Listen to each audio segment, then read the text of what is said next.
Marketing Online, episodio 406.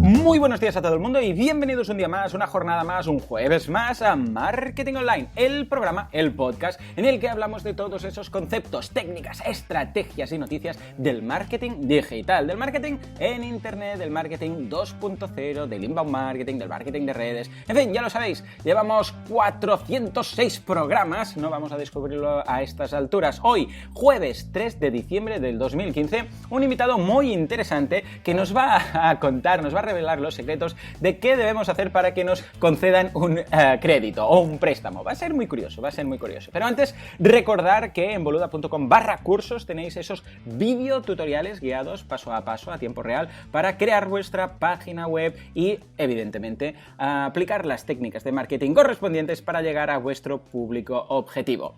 Echadle un vistazo, boluda.com/cursos. Bien, y ahora sí, vamos a hablar con nuestro invitado, que como os digo, va a ser muy curioso, va a ser muy interesante, porque nos va a dar esas pistas de qué es lo que debemos hacer para que nos concedan un préstamo. Y no lo dice desde la ignorancia, sino porque es su trabajo. Básicamente, él es analista de riesgos en Banco Popular y nos va a contar qué es lo que se tiene que tener en cuenta, esos pequeños detalles que va a poder hacer que ese crédito, préstamo, sea o no concedido. Estamos hablando de Carlos Lorenzo, analista de riesgos en Banco Popular.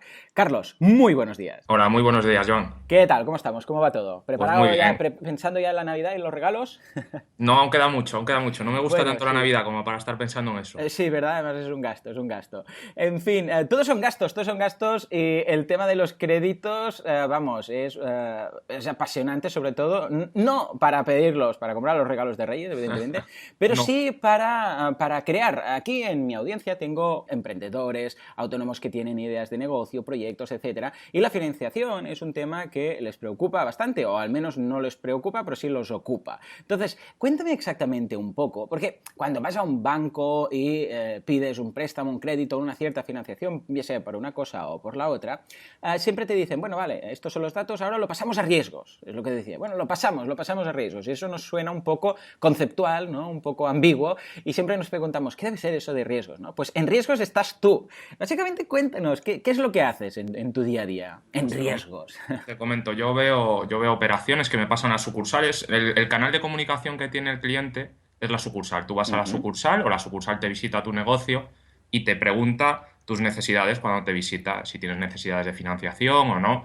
Son profesionales, saben hacer su trabajo, pero el banco divide todo en departamentos y nosotros somos los encargados de estudiar la viabilidad técnica, económica, financiera de los proyectos que se nos presentan, que puede ser, yo estudio desde una hipoteca para comprar una casa, un préstamo para los estudios, hasta lo que le interesará más a tu audiencia, que son préstamos para tesorería de empresas de reciente constitución o empresas consolidadas, préstamos para comprar un camión, un leasing, cualquier tipo de necesidad financiera que tenga un cliente. ¿Por qué está establecido así? Es normal, las sucursales al final tienen que vender, Claro. tienen que hacer negocio, tienen que crear negocio y a lo mejor ellos tienen objetivos para conseguir, empresas. Claro. Entonces, quizá no sean tan objetivos como yo, que yo lo que veo es en mi pantalla fría, yo no veo al Claro. cliente delante y veo los datos económicos de solvencia, de salida a la operación, como le llamamos, que son las posibilidades de que se pague, y por eso se divide. Yo soy analista de riesgos desde hace 5 años, la verdad es que es apasionante y te permite conocer mucho el tejido empresarial de tu país, la verdad. Sí, o sea que, curioso, que en el mismo departamento os encargáis tanto de temas personales como profesionales, etcétera. Sí. Pero claro, supongo que los criterios son un poco distintos, ¿no? Los que tienes Sí. en cuenta, porque no es lo mismo tener, por ejemplo, en cuenta el modelo de negocio, porque si alguien, por ejemplo, viene con un modelo de negocio, lo que decías tú ahora, el tema del camión, ¿no? ¿Hasta qué punto miráis el análisis del propio proyecto en sí que te traen? Es decir, mira, con este camión yo podré facturar tanto, etcétera, o la solvencia económica posible de la situación actual de esa persona, o un poco todo. cuando a mí me presentan un proyecto, primero distinguimos varias fases. O sea, hay varios tipos de personas que te pueden pedir o de empresas que te pueden pedir financiación. Probablemente la mayor parte de tus oyentes sea gente joven que está iniciando proyectos.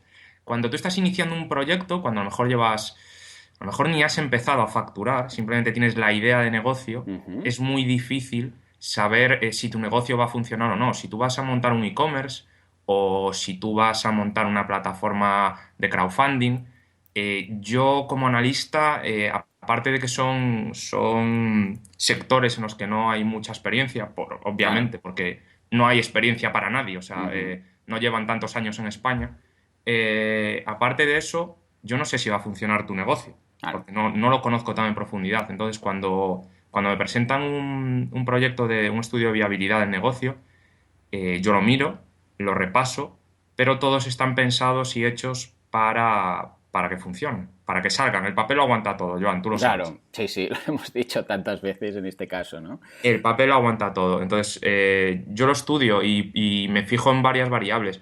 Que los crecimientos de los próximos 5 años sean sostenibles, está muy bien. Que sean realistas, está mejor. No es muchas veces realista lo que se nos plantea. Claro. No, te entiendo, porque la idea es que llegáis a ese nivel de detalle. Es decir, la idea es que cuando os presentan un plan de negocio enfocado a tener esa financiación, vosotros entráis en esos detalles, o al menos cuáles son los puntos en los que se centra un analista, para al menos tenerlos claros o no dejar de ponerlos. Desde mi experiencia personal y bueno, somos bastantes en el departamento, todos sobre todo nos fijamos, y por favor esto se lo pido a tu audiencia, que sean muy conscientes de que yo de lo que más sé es de financiación, de lo que más sé es del coste de la financiación.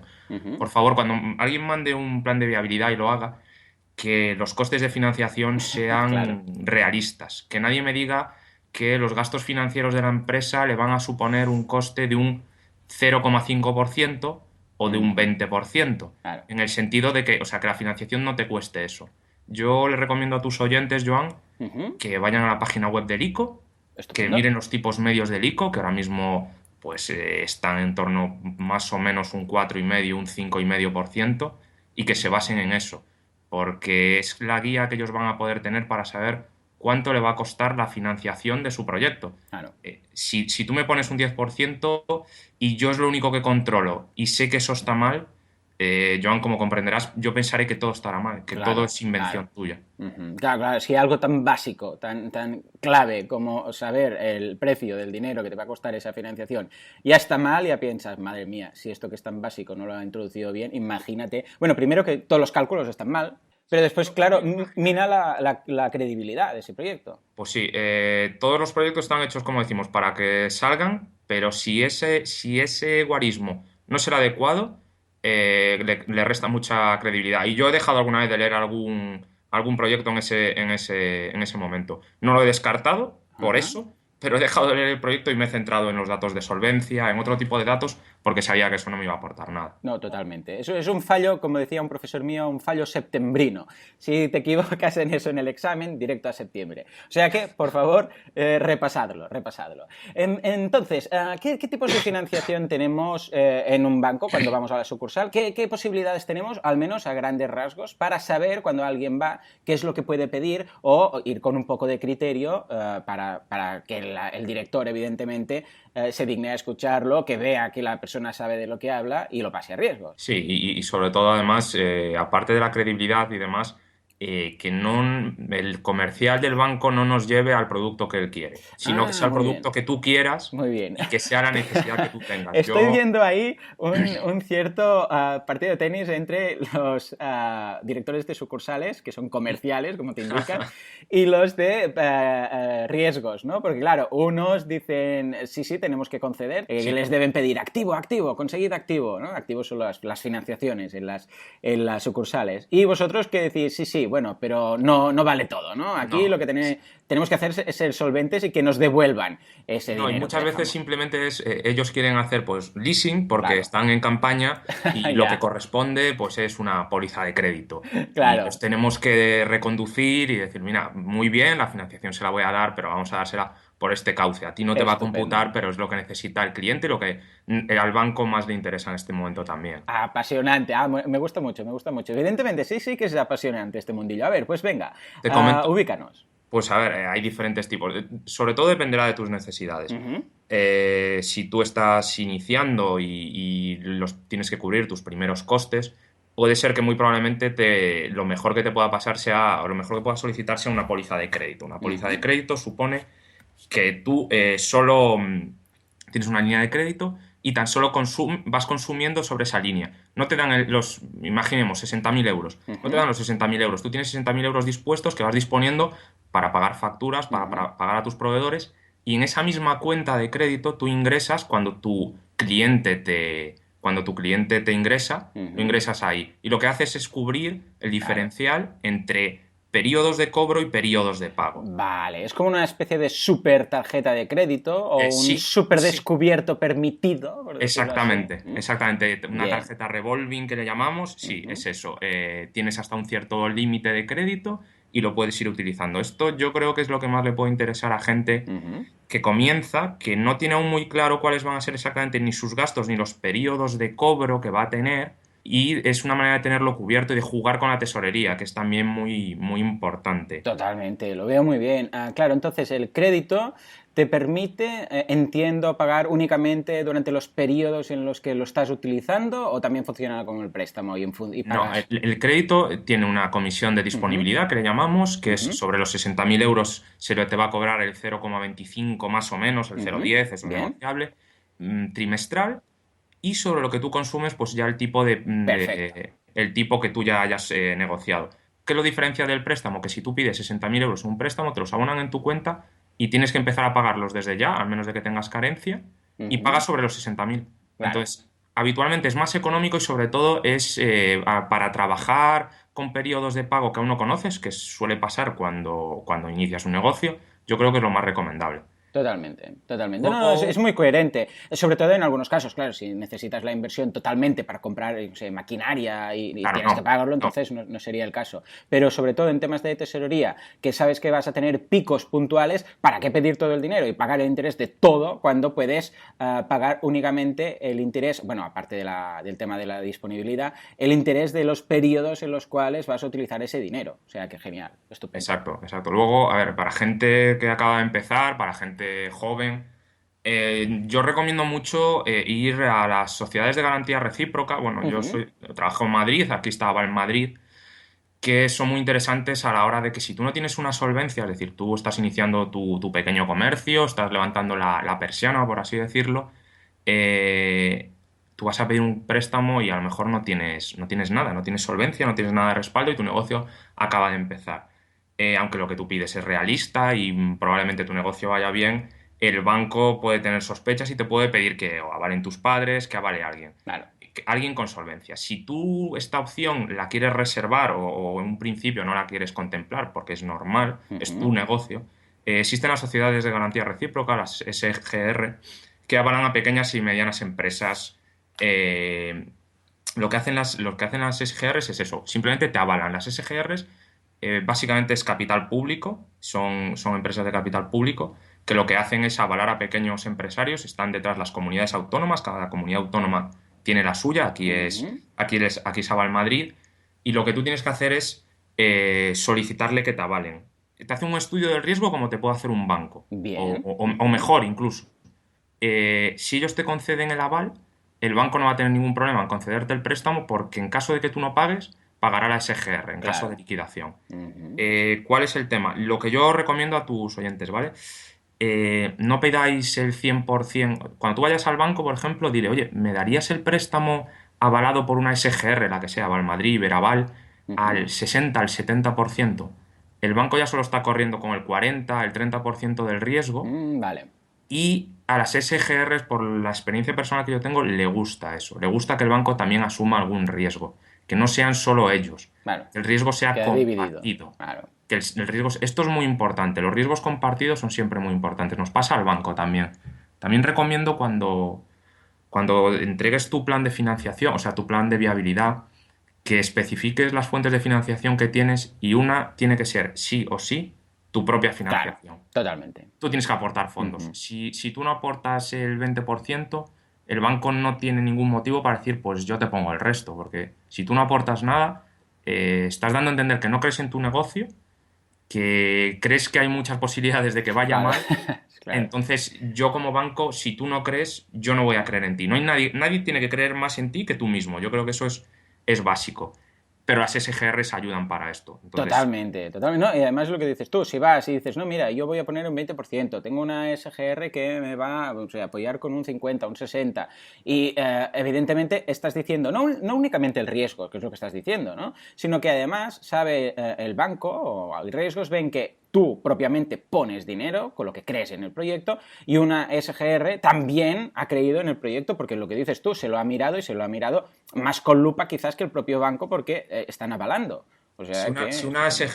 SGR te avala gran parte del riesgo que tú solicitas, eso es un aval muy importante, no solo financiero, sino es un espaldarazo de decir, este proyecto seguramente sea viable. Estupendo. Seguramente sea viable. Sí que es verdad que las SGRs eh, tienen otros análisis de riesgo diferente a un banco, porque claro, al final es también promoción económica, ellos tienen que ver temas de empresas de nueva creación, crear Claro, nuevos nichos de mercado, que un banco pues no tiene esa necesidad, claro. obviamente. Pero eso quiere decir que alguien de riesgos ha visto tu programa, ha visto tu plan de viabilidad y le ha parecido correcto y ha apostado por ti. Y eso es muy importante. Luego hay otra línea de financiación que también es recomendable. Lo que pasa es que tiene más problemas burocráticos quizás que una SGR, es más difícil de su concesión, que es el ENISA. Ujú. ENISA es una empresa pública dependiente del Ministerio de Industria, Energía y Turismo, Hmm. que lo que hace es que coparticipa en la financiación de proyectos empresariales que suelen ser novedosos habitualmente, ¿vale? Innovadores. Tiene varias líneas, la de jóvenes empresarios, la de competitividad, tiene varias, la verdad es que no me las sé todas, creo que tiene 4 o 5. Ujú. Y lo que hace es dar préstamos participativos, Joan. Un préstamo participativo está a medio camino entre un préstamo normal y el capital riesgo, para hacernos una idea. Si Bien. trazas Ujú. una línea, un segmento, pues ponlo Está a ahí. mitad, más o menos. Quizás sea más préstamo que capital riesgo, y ahí está el ENISA.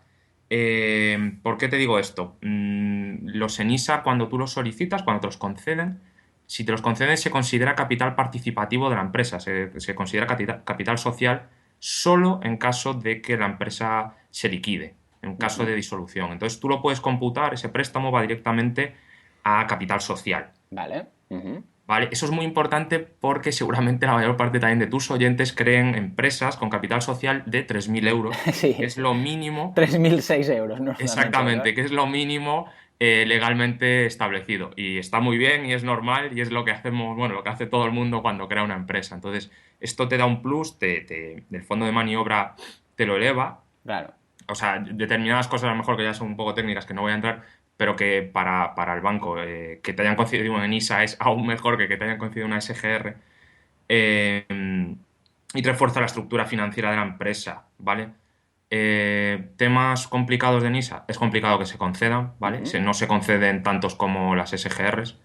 Tiene mucha burocracia detrás, tienes burocracia posteriormente, es decir, luego cuando te lo conceden tienes que hacer auditorías anuales, tienes que presentar tus cuentas en orden y demás. Ese es el principal problema que tienen los ENISA.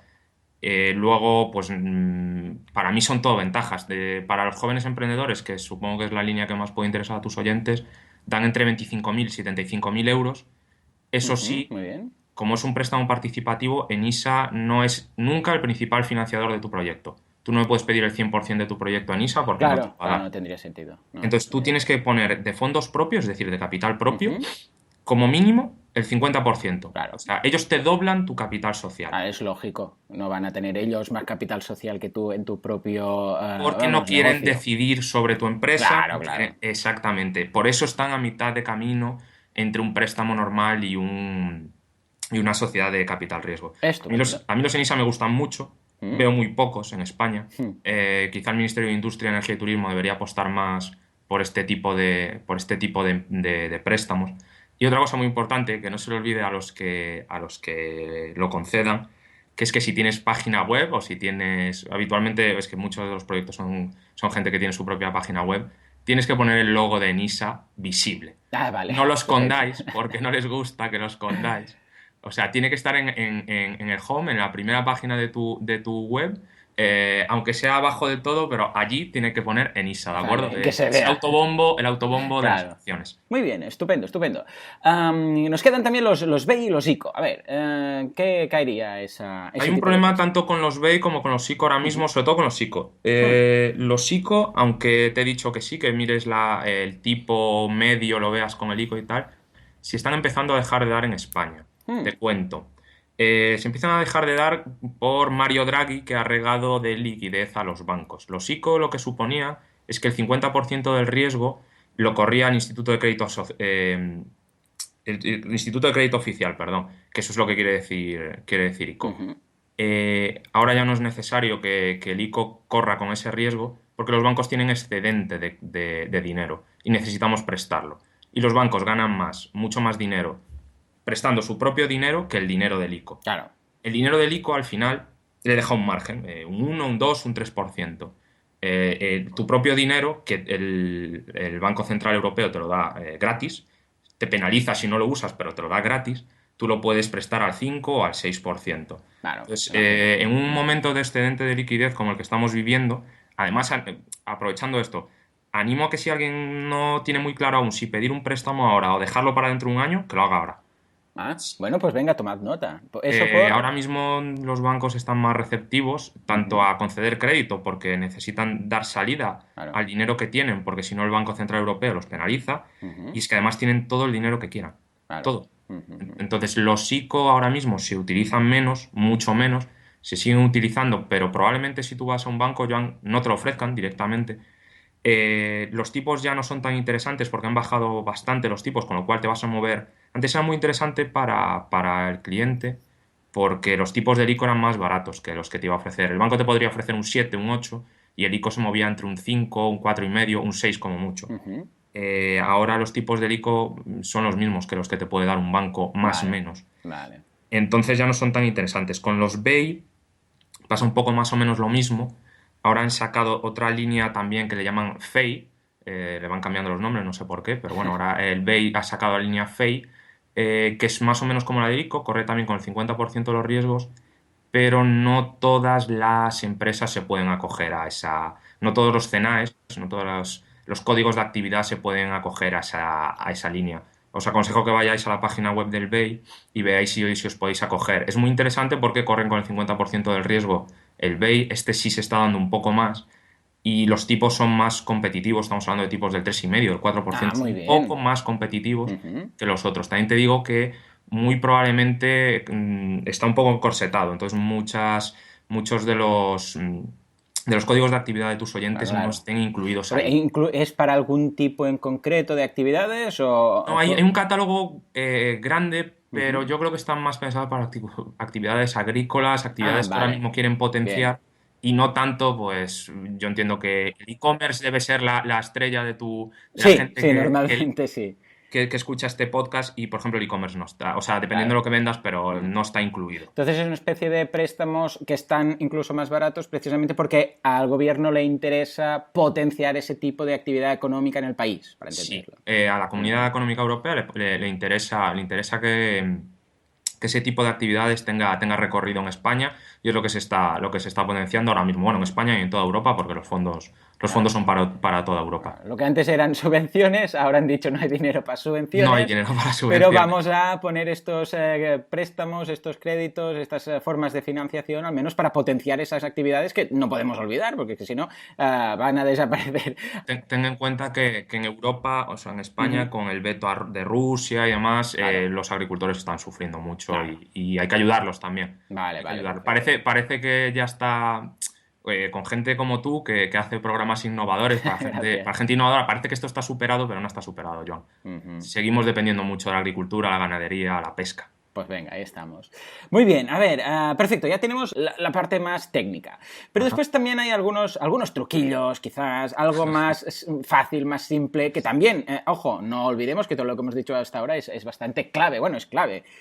Pero hay a veces, en algunas ocasiones, en las que simplemente por el mero hecho de ir a la sucursal un lunes o un viernes, a principio o a final de mes, puede cambiar un poco la percepción de, el resultado, de hecho, de que te concedan o no ese préstamo, esa financiación. A ver, ¿qué nos aconsejas? Pues mira, sí, a ver, te comento, pues eso está, la verdad es que es una muy buena pregunta.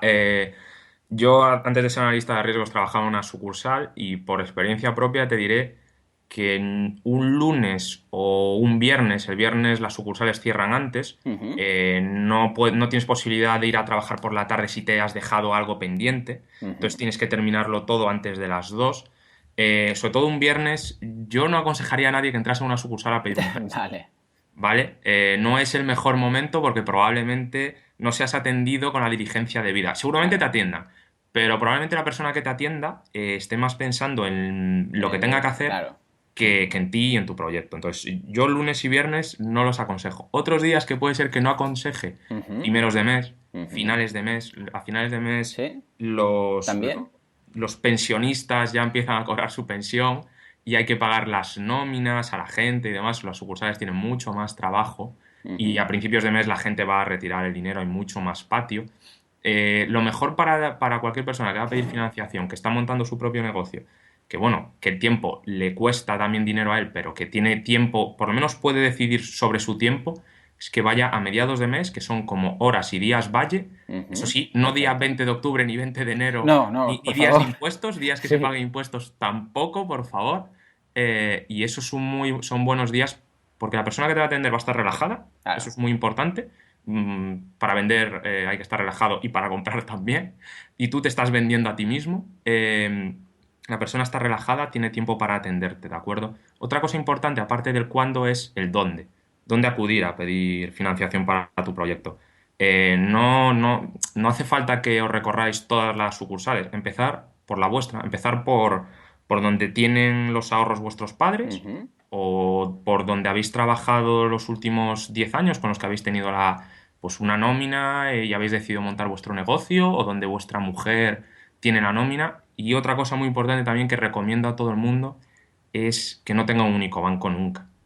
Es curioso, a ver, cuéntanos, porque parece que debería ser el contrario, ¿no? Debería ser, pues mira, No. si lo tengo todo ahí, las tarjetas, los seguros, el no sé qué, cuando vaya a pedir algo Sí. me van a decir, hombre, pues por supuesto, señor Fernández, señor Boluda, sí, que usted que lo tiene Pero todo el aquí. señor Boluda, si tiene todo en el mismo banco, si en ese momento ese banco no decide que su solicitud no se puede estudiar, no se puede autorizar, el señor Boluda se queda sin nadie, no se queda sin proveedor financiero. Claro. Y tiene que empezar desde cero una relación comercial con un banco, que es difícil, es muy difícil entrar por la puerta pidiendo dinero. Es mejor entrar por la puerta, domiciliar cosas, tu nómina, que vean cómo trabajas y luego cuando vayas a montar tu negocio, pedir algo, porque ellos saben cómo trabajas. Saben que tú de tu nómina tienes cierta capacidad de ahorro, saben que no estás endeudado hasta el cuello, te conocen. Si no eres tú, por ejemplo, un matrimonio, imagínate un matrimonio, Joan. Yo siempre recomiendo que la nómina de uno esté en un banco, la nómina de otro esté en otro. Muy interesante, muy buen truquillo. No únicamente para los emprendedores, sino para todos los oyentes. Esto Para está muy todo bien. el mundo. Sigue. Entonces, Para matrimonio. todo el mundo, porque cuando tú quieras comprarte tu casa, imaginemos una pareja joven, están de alquiler, la cuenta conjunta está muy bien para afianzar la relación, Sí. pero tener cada uno su nómina en un banco supone que cuando tú vayas a pedir la hipoteca, cuando te quieras comprar tu casa y dejar el alquiler, tus condiciones serán mejores porque ya eres cliente de ese banco. Y eres cliente de dos bancos, no de uno. Si tu banco uno, en ese momento, las condiciones de su hipoteca no son muy buenas, por lo que sea, porque no les interesa tener hipotecas, te va a costar más conseguir financiación en otro sitio y las condiciones serán peores, Claro. muy probablemente. O sea, es muy importante el cuándo y es muy importante el dónde y es muy importante también, déjame decirlo, el para qué. Tened claro, por favor, cuando pidáis dinero, el para qué. No vengáis que nadie vaya con un plan de negocio buenísimo y que no sepa ni cuánto dinero necesita ni para qué lo va a usar, porque no te sirve de nada. O sea, no se pide al céntimo, pero si tú no me dices cuánto vas a pagar de nóminas, cuánto te va a costar tu proveedor X, para qué vas a meter el dinero y qué periodos de pago vas a tener, también me estás dejando claro que el análisis que tú has hecho de tu negocio no es el más indicado. Claro, claro, sí, tienes que decir por qué estás pidiendo 10.000 o 20.000 o 100.000 en lugar de, no sé, pues la mitad. O sea Y que... para ti mismo también es bueno, porque ahora en un momento de excedente de liquidez como el que estamos, a lo mejor algún director de oficina Claro, quiere que pidas más. ¿Para claro. qué vas a asumir mayores costes financieros si no los vas a utilizar?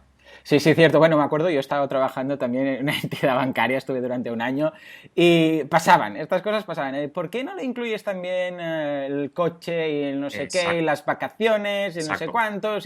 Y pasaba lo que pasaba con las hipotecas, ¿no? O sea que... Financiar un coche con una hipoteca, hace años Sí, hacía, ahora mismo se ve muchísimo. locura. Se ve locura. Un coche Sí. tiene que ser financiado un plazo máximo de 6 7 años, Claro. porque la vida útil de un coche son 10 años. Totalmente. Muy interesantes estos truquillos, ¿eh? Madre mía, madre mía. Muy bien, y vamos a acabar con un tema que le habrá ocurrido a muchas personas, porque estoy hablando de temas de CIRBE, de RAI, de Sí. ASNEF, registros de morosos. A ver, ¿hay alguna forma de poder solucionar todo esto cuando apareces en un registro de estos y luego se fija realmente un analista en una factura impagada de, yo qué sé, de telefonía móvil, por ejemplo? Porque en muchas ocasiones apareces precisamente con esos conceptos. Un par de facturas que si no, yo me pasé, me cambié de compañía, me Sí, lo cobraron, pero sí. entonces yo no estuve de acuerdo y ¡zas! Ahí estás. A ver, te comento, más o menos, cada banco es un mundo, ¿vale? Pero más o menos en el sector se estima que una factura impagada de telefonía, además aparece con el concepto de telefonía, si no llega a un importe medio de unos 800 900 euros, no es relevante. No es Bien. relevante porque a lo mejor simplemente te han regalado un terminal que valía 600 euros, luego el producto era Claro. defectuoso, tú le has devuelto el producto, pero a ellos les da igual y te Ya. incluyen, o no le has devuelto el producto porque el producto no funcionaba. Eso pasa muchísimo, no es relevante. Sí es relevante si tienes más de una. Vale. Vale. Si tienes tres impagados de telefonía, es un indicador de que algo pasa Claro. contigo, Claro. ¿vale? Entonces, es mejor que no tengas tres. Si puedes, una no es un problema para Claro. ningún banco. Tres es un indicador, porque sí que hay estudios de la AEB, de la Asociación Española de Banca, que te indican que la gente que tiene impagados de telefonía tiene mayor porcentaje de posibilidades de tener impagados de otro tipo. Eso es normal, teniendo en cuenta que una persona que tiene impagados de telefonía muchas veces no es que sea mal pagador, simplemente es una persona consecuente que no paga lo que no debe, básicamente. La gente mayor pagaría igualmente, aunque no lo debiese. Entonces, pagan todo, pagan de más. Yo creo que es justo muchas veces no pagar a las Claro. telefonías. Sí. Nos pasa a todos. Todos hemos tenido algún problema con Ujú. alguna telefonía y el que no, bendito sea. Eso no es relevante. Muchas sí es relevante. Otro tipo de anotaciones en el buro de créditos, como con una financiera y demás, sí son relevantes, sí se piden explicaciones. Las tarjetas de crédito que aparecen así, tal cual, tarjeta de Ujú. crédito, es quizá un poco menos relevante, pero hay que explicarlas correctamente. A veces son cuotas que no se han querido pagar de una tarjeta que te dijeron gratis en un centro comercial y Ujú. luego te la quisieron cobrar. Eso no es tan relevante. Sí os informo que a los 6 años de estar en el buro de crédito se tiene que desaparecer. A los 6 años de haber estado dado de alta, hayas pagado o no, desaparece, ¿de acuerdo? Bien. Bien. Temas CIRBE. La CIRBE es más complicado porque la CIRBE es la Central de Información de Riesgos del Banco de España. Ujú. Es información que compartimos todos los bancos. Entonces sí nos fiamos de lo que ahí aparezca y es muy raro que haya un error. Puede ser un error, pero es muy raro. Ha pasado que haya errores y si se justifican, se pueden subsanar. Un tema que no recomiendo, que yo lo he visto hace tiempo, cuando fue todo este tema de las hipotecas y tal, algo que no recomiendo es la doble CIRBE que hace alguna gente. De hecho, hay un documental sobre una persona que engañó a los bancos haciendo dobles, triples, cuádruples, quíntuples CIRBES, A ver, cuéntanos, que eso parece avanzado. A ver. que eso significa que tú, la central del Banco de España, comunica a los otros bancos los riesgos que él te ha dado, por ejemplo, mi Ujú. banco, Banco Popular, comunica a la CIRBE cada 2 meses cuántos riesgos tienes tú. En ese lapso, tú puedes pedir varias financiaciones, ¿de Bien. acuerdo? Ujú. Ujú. Yo no lo recomiendo, lo desaconsejo encarecidamente si quieres tener vida financiera en España posterior. Claro, Porque los bancos no son idiotas claro. y si tú me has venido pidiendo 40.000 y yo te digo, no, te podría dar 20.000, el resto lo tienes que poner tú de tus fondos o conseguir que te lo preste tu padre. Yo no soy idiota y salta, o sea, hay aplicaciones, tenemos programas que nos dicen esta persona de repente tiene el doble, ha duplicado justo lo que a ti te ha pedido. Y probablemente haya hecho este mismo juego, que es pedir la mitad en 2 bancos diferentes. Claro. Para solucionarlo también a veces lo que hacemos, si no nos fiamos de todo el cliente, es, vale, yo te dejo 20.000 para tu proyecto, pero antes los otros 20.000 tráemelos aquí. Bien, que yo los vea. claro, Y cuando claro. estén ingresados en mi cuenta, yo te doy los otros 20.000. Claro. Y esto te puede pasar en los 2 bancos. Entonces, moraleja, la confianza es muy importante para trabajar con un banco, para todo. Todas las relaciones personales humanas se basan en la confianza, un banco más. O sea que no os recomiendo que intentéis engañar al banco, porque puede ser que lo consigáis, porque hay muchas operaciones y los niveles de seguridad son elevados, pero no son absolutos. Pero os estáis complicando y mucho vuestro posterior futuro financiero a medio plazo, ¿de acuerdo? Lo veo interesantísimo. Realmente has empezado diciendo, hace 5 años que me dedico a esto y es interesantísimo, me encanta y lo suscribo, porque realmente es apasionante lo que hemos aprendido en este programa, en un poco más de media hora. O sea que, Carlos, muchísimas gracias por tu muchas gracias tiempo. a ti por invitarme. Si tu audiencia te escribe, tiene más preguntas, tiene algún canal de comunicación contigo y algún día quieres que vuelva a cosas que se hayan quedado en el tintero, encantado. Pues sí, mira, hago desde aquí esta llamada a la audiencia. ¿Queréis que algún día vuelva Carlos a responder esas preguntas que han quedado ahí en el tintero? Pues ningún problema, me las mandáis y las voy a recopilar, y cuando tenga, pues no sé, 10 o 12 preguntas, Carlos vuelve hacia aquí, ya se ha comprometido delante de 8.000 personas. Fantástico. O sea que vamos a hacer eso y vamos a responder todas esas preguntas, porque, bueno, habla, como decíamos antes, desde la experiencia, porque es a lo que se dedica. O sea que, Carlos, muchísimas gracias y estamos en contacto. Un saludo. Venga, pues nada, señores, como siempre, ya hemos llegado aquí al final del programa. Muchísimas gracias por vuestras valoraciones de 5 estrellas en iTunes, muchísimas gracias por vuestros me gusta en iVoox y, sobre todo, por estar ahí, al otro lado. Señores, nos escuchamos mañana viernes con un monográfico elegido por vosotros. Hasta entonces, muy buenos días.